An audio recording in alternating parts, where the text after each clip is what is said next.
Hello friends, आज हम लोग linear partial differential equation start करने वाले हैं। तो सबसे पहले देख लेते हैं कि लीनियर पार्शियल डिफरेंशियल इक्वेशन का स्टैंडर्ड फॉर्म कैसा होता है। तो ये उसका स्टैंडर्ड फॉर्म है कि गिवन है जैसे एफ ऑफ एक्स वाई का कोई फंक्शन है, ठीक। और ये फंक्शन कैसे होगा, सिंस ये डिफरेंशियल इक्वेशन है तो डी मतलब डिफरेंशियल ऑपरेटर तो आएगा ही आएगा। और सिंस ये पार्शियल है, पार्शियल मतलब more than one independent variables exist करेंगे, इसीलिए यहाँ पर डी और डी डैश दो पार्शियल डेरिवेटिव्स लिया है यहाँ पर। तो इस स्टैंडर्ड फॉर्म का हमारे पास कोई डिफरेंशियल इक्वेशन है। अब ये लीनियर पार्शियल डिफरेंशियल इक्वेशन है तो इसका सॉल्यूशन देखते हैं आगे। तो इसके सॉल्यूशन के टू पार्ट्स होते हैं। फर्स्ट पार्ट होता है C F which means complementary function, and second part is particular integral, P I particular integral. इसके दो पार्ट्स होते हैं, कंप्लीट सॉल्यूशन भी बोला जाता है इसको, जनरल सॉल्यूशन भी बोल सकते हैं आप। सबसे पहले हम लोग आज के लेक्चर में कॉम्प्लीमेंट्री फंक्शन देखते हैं कि सी एफ कैसे निकाला जाता है। तो इसका कुछ वर्किंग रूल है, वर्किंग रूल मैं एक्सप्लेन कर रही हूँ। क्या करना है आपको, इसमें देखो टू केसेस होते हैं। केस वन लेके चलते हैं पहले, कि इसमें अगर रूट्स जो हो वो रियल एंड डिस्टिंक्ट हो, रियल एंड डिस्टिंक्ट मीन्स अलग अलग हों, ठीक। सपोज m1 और m2 हमने टू रूट्स ले लिया, ये दोनों रूट्स कैसे हैं, रियल हैं और डिस्टिंक्ट भी हैं, अलग अलग रूट्स हैं। तो इस केस में कॉम्प्लीमेंट्री फंक्शन का फॉर्मूला होता है, ये फॉर्मूला है phi one and phi two. Phi one और फाई टू क्या है, फंक्शन है। फंक्शन मीन्स आप चाहे तो फाई वन फाई टू ले लो, चाहे तो एफ वन एफ टू ले लो, चलेगा, कोई दिक्कत नहीं है। Phi one y plus m one x, m one means पहला वाला जो रूट लोगे वो, plus phi two y plus m two x, m two means दूसरा जो डिस्टिंक्ट रूट है वो। सपोज वन और टू दो अलग अलग रूट्स मिले तो रिजल्ट क्या मिलेगा, C F is equal to phi one y plus m one की वैल्यू वन बोल रही हूँ मैं, तो वाई प्लस एक्स हो जाएगा, plus phi two y plus m two की वैल्यू सपोज टू लेके चलते हैं तो मिलेगा वाई प्लस टू एक्स। इस तरीके से हम लोग रिजल्ट निकालते हैं इस फर्स्ट केस में।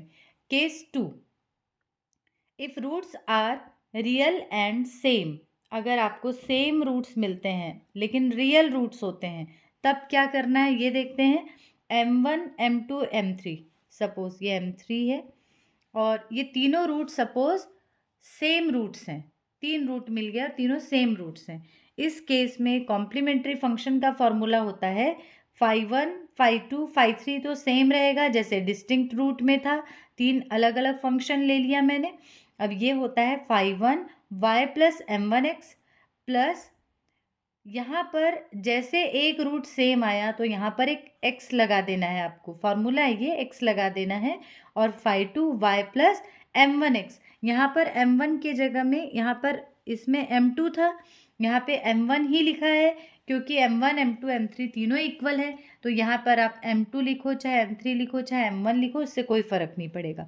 जो नेक्स्ट वाला जो रूट है जो सिमिलर है, थर्ड रूट, वो कैसे लिखते हैं, प्लस एक्स स्क्वायर, ये एक्स यहाँ पे इंक्लूड हुआ था ना, यहाँ पे एक और एक्स डाल देना तो ये हो जाएगा x square phi three y plus m one x. Suppose यहाँ पर एक और रूट इक्वल हो जाता तब हम क्या लिखते, x to the power three कर देते, मतलब एक और एक्स आ जाता और ये हो जाता phi four y plus m one x. M one m two m three कुछ भी लिखो, तीनों चारों सारे रूट्स में सेम बता रही हूँ। ये होता है सी एफ का formula, real distinct real and same. Suppose imaginary root भी मिला तो आपको सेम ऐसे एम वन और एम टू को ट्रीट करना है। अब आगे हम क्वेश्चंस देखते हैं। तो क्वेश्चन नंबर वन देखते हैं, solve del square z upon del x square minus del square z upon del y square is equal to zero. देखो यहाँ पे डेल ऑपरेटर क्या शो करता है कि पार्शियल डेरिवेटिव्स हैं, यहाँ पे डेल बाई डेल एक्स और डेल बाय डेल वाई दिख रहा है, ये पार्शियल डेरिवेटिव्स हैं, पार्शियल डिफरेंशियल इक्वेशन है ये। तो डेल बाई डेल एक्स को आप डी से रिप्रेजेंट कर सकते हैं, डेल बाई डेल वाई को डी डैश से रिप्रेजेंट कर सकते हैं, क्योंकि दो यहाँ पे डिफरेंशियल ऑपरेटर हैं, एक को कैपिटल डी ले लो, एक को डी डैश ले लो। तो हम इसको लिख सकते हैं d square minus d dash square, और डिपेंडेंट वेरिएबल जेड था, जेड को बाहर कर लो, इज इक्वल टू 0। एक बात याद रखना, कॉम्प्लीमेंट्री फंक्शन किसी भी पार्शियल डिफरेंशियल इक्वेशन के इस लेफ्ट हैंड साइड की हेल्प से कॉम्प्लीमेंट्री फंक्शन निकलता है, और पर्टिकुलर इंटीग्रल निकालना है तो राइट हैंड साइड की हेल्प की ज़रूरत पड़ती है। तो अभी फ़िलहाल मैं सिर्फ CF करवा रही हूँ, इसलिए राइट हैंड साइड में सबका 0 लेके चल रही हूँ। तो ये हो गया आपका D और D डैश, ये आ गया। अब ऑक्सिलरी इक्वेशन क्या होगा, Z को छोड़ दो, सिर्फ ये डिफरेंशियल ऑपरेटर FD जो दिख रहा है ना, इसी को ले लो। तो ये हो जाएगा d square minus d dash square is equal to 0। Working rule ये बोलता है कि D को M से रिप्लेस करो, D डैश को 1 से रिप्लेस करो। तो D के प्लेस पे आप रखोगे यहाँ पे M, यहाँ पे रखोगे 1, मिलेगा आपको M square minus 1 is equal to 0। तो इसको आप चाहो तो ऐसा भी लिख सकते हो ना, a square minus b square का फॉर्मूला लगा दो, M माइनस 1 और M plus 1 is equal to 0। M minus 1 और M प्लस 1 एक एक करके आप एक एक फैक्टर को 0 से इक्वेट करोगे तो आपको क्या मिलेगा, M इज इक्वल टू 1 और minus 1, which are two roots of given differential equation. अब ये 2 रूट्स मिल गए, दोनों रूट्स कैसे हैं वो पहले देख लेते हैं। दोनों रूट्स हैं रियल एंड डिस्टिंक्ट। तो रियल एंड डिस्टिंक्ट रूट होने पर हम लोग फॉर्मूला लगाते हैं z is equal to 5 y plus m1x। यहाँ m1 मतलब 1 था और m2 मतलब माइनस x है, तो ये आ जाएगा प्लस 5 माइनस x। ये आपका इसका आंसर है। इसके बाद इसका नेक्स्ट क्वेश्चन भी देख लेते हैं हम लोग। नेक्स्ट क्वेश्चन मैंने लिया है यहाँ पर, r plus a square t is equal to 0। अब हम लोगों को नोटेशन, अगर पार्शियल आपने पढ़ा है, बेसिक पढ़ा है पार्शियल डिफरेंशिएशन, तो आप लोगों को PQRST नोटेशन मालूम होगा। PQRTS,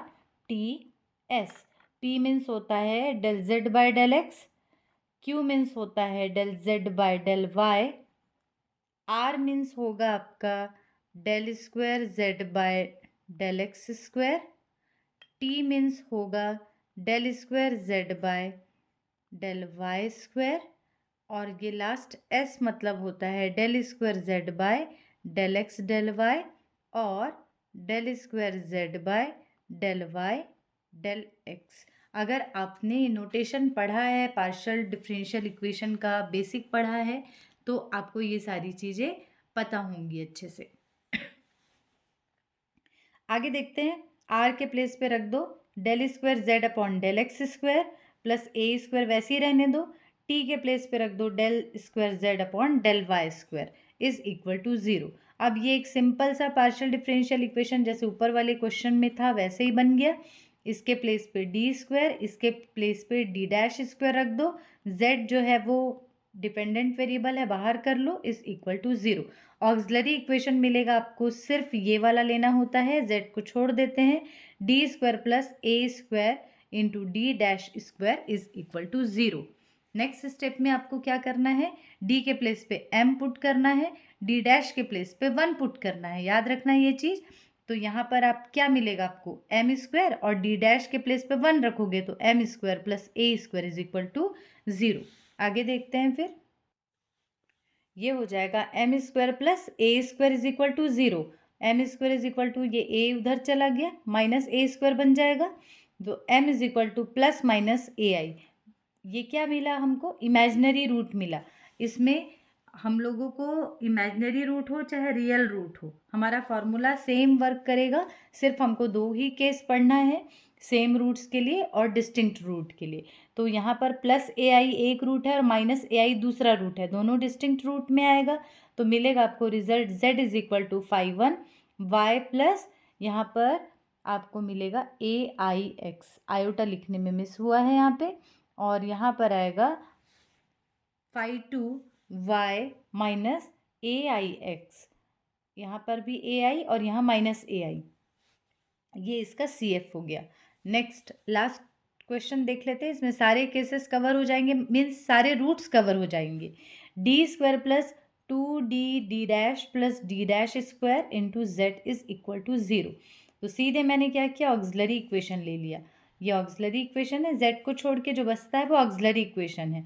डी के प्लेस पे m रख दो, डी डैश के प्लेस पे 1 रख दो, ये मिलेगा m square plus 2m plus 1 is equal to 0। ये आ गया। सिंपल सा आपका क्वाड्रेटिक इक्वेशन है, m प्लस 1 का होल स्क्वायर बनेगा ये, m प्लस 1 का होल स्क्वायर। यहाँ से रूट्स निकालोगे तो -1 मिलेगा।